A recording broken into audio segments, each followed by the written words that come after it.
दोस्तों, किसी ने सही कहा है कि आवाज ऊंची हो तो कुछ लोग सुनते हैं, लेकिन अगर बात ऊंची हो तो बहुत सारे लोग सुनते हैं।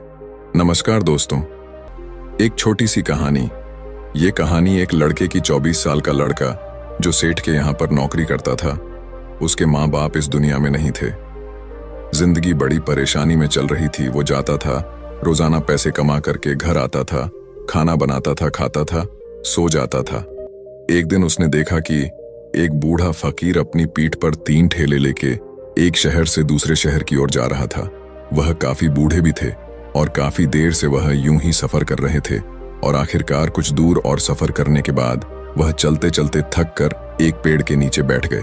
तभी उनकी नजर एक नौजवान युवक पर पड़ी जो उसी रास्ते से जा रहा था और वह भी उसी दिशा में जा रहा था जिस दिशा में उन बूढ़े फकीर को जाना था। तभी वह लड़का उन बूढ़े फकीर के पास से होकर गुजरा। इस पर वह फकीर उस लड़के से कहते हैं, सुनो बेटा, क्या तुम मेरी थोड़ी सी मदद कर सकते हो? ये ठेला बहुत भारी है और मैं बूढ़ा हो चुका हूं। मैं ज्यादा समय तक इनका बोझ नहीं उठा सकता और मैं बहुत थक भी चुका हूं।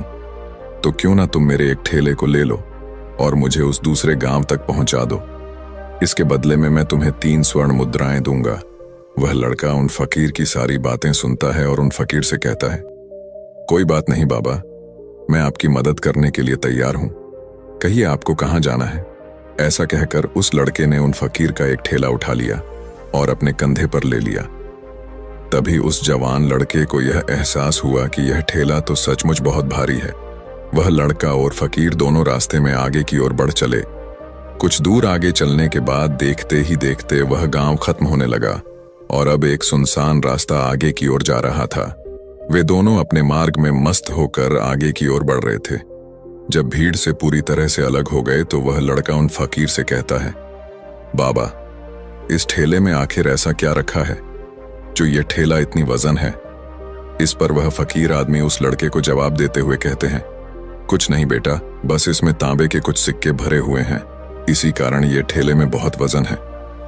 उन फकीर की यह बात सुनकर वह लड़का मन ही मन सोचने लगा, लगता है ये बाबा जरूर कोई व्यापारी है, तभी तो इतने सारे तांबे के सिक्के लेकर चल रहे हैं। और फिर तभी उसके मन में एक ख्याल आया कि मुझे क्या करना है। मुझे तो खाली यह ठेला दूसरे गांव तक पहुंचा है, बस इतना ही। जैसे ही उसके मन में यह ख्याल आया, उसने तांबे के सिक्कों का वह ख्याल मन से निकाल दिया और अपनी धुन में मस्त होकर वह आगे की ओर चलने लगा। चलते चलते कुछ और समय बीता और वे दोनों एक नदी के किनारे जा पहुंचे। वह लड़का हट्टा कट्टा था और काफी चुस्त और तंदुरुस्त भी था, इसलिए वह बिना सोचे समझे उस नदी में उतर जाता है, किंतु वह फकीर अब भी किनारे पर ही खड़े थे। इस पर वह लड़का उन फकीर से कहता है, क्या हुआ बाबा, चलिए आइए, हमें यह नदी पार करनी होगी, तभी तो हम उस गांव तक पहुंच पाएंगे। इस पर वह फकीर उस लड़के से कहते हैं, मैं जानता हूं बेटा कि हमें यह नदी पार करनी ही होगी, लेकिन जैसा कि तुम जानते हो मैं अब बूढ़ा हो चुका हूं और 2-2 ठेले लेकर मैं यह नदी पार नहीं कर सकता। कहीं मेरा पांव फिसल गया तो क्या होगा? क्या तुम मेरी एक और गठरी ले सकते हो? मैं तुम्हें इसके बदले भी 3 स्वर्ण मुद्राएं दूंगा।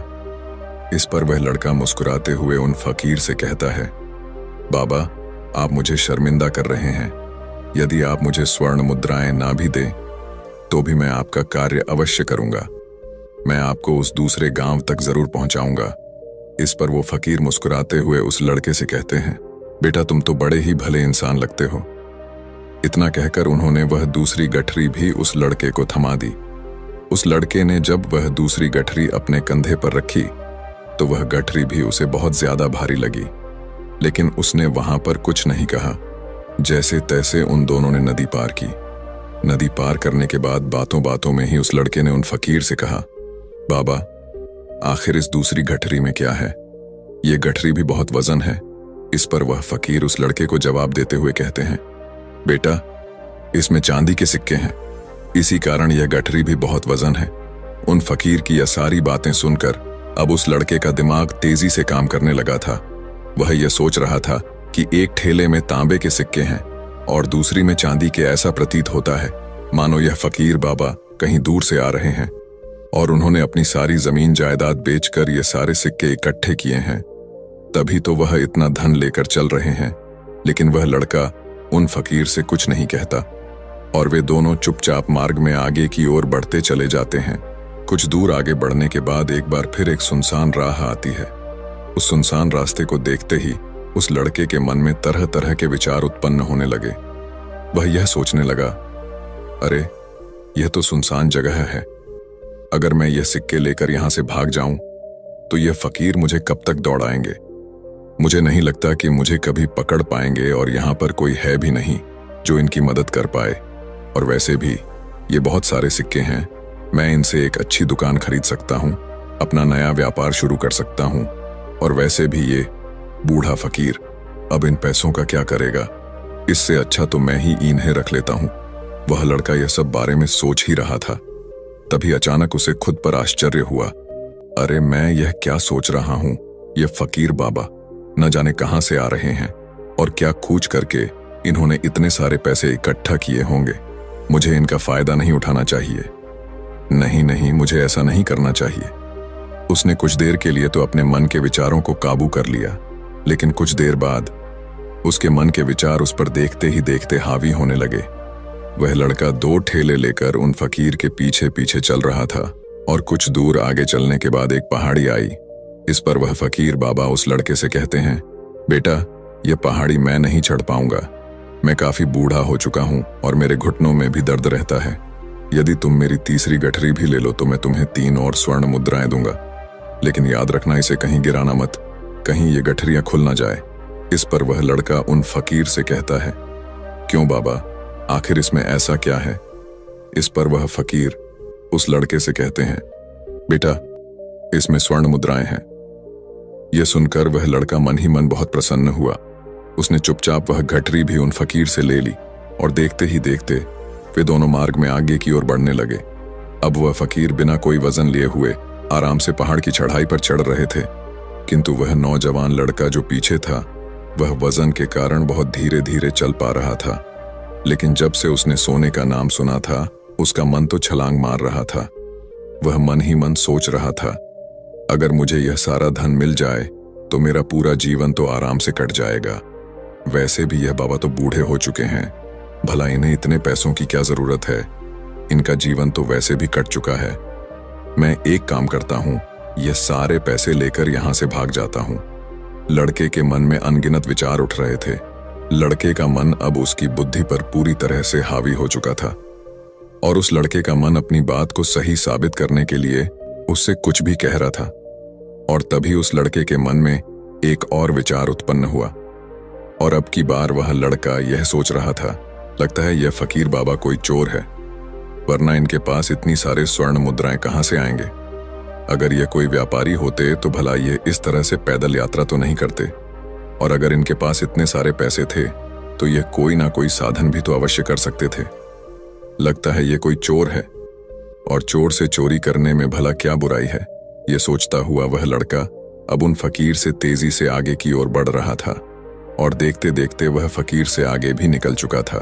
और वह यह सोच रहा था कि जैसे ही इस पहाड़ की ढलान आएगी मैं 3 गठरियां लेकर भाग जाऊंगा, इससे ये सारे पैसे मेरे हो जाएंगे और मेरी गरीबी भी हमेशा हमेशा के लिए दूर हो जाएगी। मैं जो चाहूंगा मैं वो कर पाऊंगा, मेरे पास बहुत सारा धन होगा। और देखते देखते वह दोनों पहाड़ की चोटी पर पहुंच गए और अब ढलान का रास्ता शुरू होने वाला था। तभी वह लड़का उन फकीर से नजरें बचाकर वह 3 गठरियां लेकर भागता हुआ आगे बढ़ गया। अब उसे अपना शरीर बहुत हल्का महसूस हो रहा था, मानो उसे उन 3 ठेलों का वजन तक न मालूम पड़ रहा हो। काफी दूर दौड़ते दौड़ते किसी तरह से वह अपने आप को बचते बचाते अपने घर पहुंचा। उसकी खुशी का कोई ठिकाना नहीं था। उसने सोचा, क्यों ना मैं जल्दी जल्दी इन गठरियां में से वो सारे पैसे निकाल लूं। यह सोचकर जब उसने गठरियां खोली तो पहली गठरी में उसे लोहे से जंग भरे हुए सिक्के मिले। यह देखकर उसे यकीन नहीं हुआ। इस पर उसने फटाफट दूसरी गठरी भी खोल डाली, उसमें भी उसे लोहे के जंग लगे हुए सिक्के ही निकले। यह सब देखकर वह लड़का बड़ा हैरान था। आखिर यह सब क्या हो रहा है? उन फकीर ने तो मुझसे और ही कुछ कहा था। अब उसने वह सोने वाली गठरी खोली और उसमें भी लोहे के जंग लगे हुए सिक्के ही निकले। यह देखकर वो लड़का बड़ा क्रोधित हुआ। उसने सोचा, उन फकीर ने मुझसे झूठ क्यों कहा? उन्होंने मुझसे ऐसा क्यों कहा कि एक में तांबे के सिक्के हैं, एक में चांदी के और तीसरे में स्वर्ण मुद्राएं हैं? वह यह सब सोच ही रहा था कि तभी उसकी नजर उस थैले में पड़े एक पत्र पर पड़ी। उसने वह पत्र उठाया और उस पत्र में लिखा था, यह पूरा नाटक ईमानदार व्यक्ति की खोज करने के लिए रचा गया है और मैं इस राज्य का राजा हूं। मेरी कोई संतान नहीं और इसीलिए मैंने यह षड्यंत्र रचा है ताकि मैं अपने राज्य में किसी एक ऐसे ईमानदार व्यक्ति की खोज कर सकूं जो मेरे बाद इस राज्य का राजा बन सके और इस राज्य भार को संभाल सके। और इस राज्य का भार वही संभाल सकता है जो पूरी तरह से ईमानदार हो, जिसके मन में किसी प्रकार का कोई लालच ना हो। इतना पढ़ते ही वह लड़का जोर जोर से चिल्लाने लगा। वह सर पकड़कर बैठ गया। वो यह जानता था कि यदि वह अपने मन के विचारों पर काबू कर लेता तो उसका जीवन संवर सकता है, लेकिन वह अपने मन के विचारों पर काबू नहीं कर पाया। दोस्तों, महात्मा बुद्ध कहते हैं कि मन ही सब कुछ है। आप जो सोचते हैं वही बनते हैं। इसलिए आपका सबसे बड़ा दुश्मन भी आपको उतना नुकसान नहीं पहुंचा सकता जितना कि आपके मन के यह अनियंत्रित विचार पहुंचा सकते हैं। महात्मा बुद्ध कहते हैं, अपने भीतर ध्यान से देखो।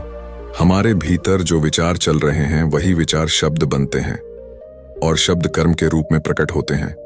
बार बार दोहराने पर कर्म बर्ताव में बदलता है और धीरे धीरे समय के साथ बर्ताव चरित्र में परिवर्तित हो जाता है और यही चरित्र हमारे भाग्य का निर्माण भी करता है। इसलिए हमें हमेशा अपने विचारों के प्रति सजग होना बहुत आवश्यक है। हमें जागरूक होना बहुत आवश्यक है। हमें यह जानना जरूरी है कि हमारे मन में किस प्रकार के विचार आ रहे हैं। आगे महात्मा बुद्ध कहते हैं कि कमजोरी हमेशा छोटे विचार से शुरू होती है।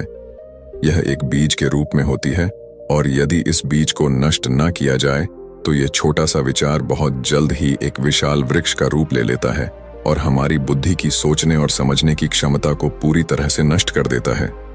जिस प्रकार आपने इस कहानी में देखा किस प्रकार उस जवान लड़के का मन उस पर हावी हो चुका था और उसकी सही और गलत सोचने की क्षमता पूरी तरह से नष्ट हो चुकी थी, जिस कारण वह यह समझ नहीं पाया कि उसे क्या करना चाहिए और उसके लालच ने उसके भीतर इतनी ऊर्जा भर दी कि वह तीनों ठेले उठाकर इतनी तेजी से वहां से भागता आगे भी बढ़ गया।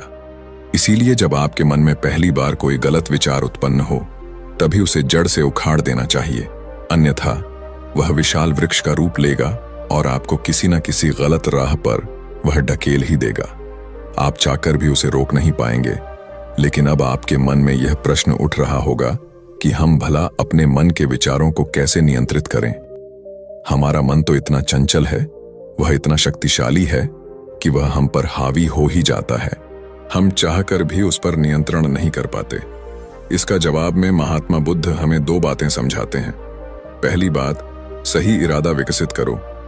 कई बार आपने देखा होगा कि आपके मन में कुछ और होता है किंतु आप कहते कुछ और है, क्योंकि आपके मन के भीतर जो कुछ बसा है वही आपके मुख से बाहर भी निकल रहा है।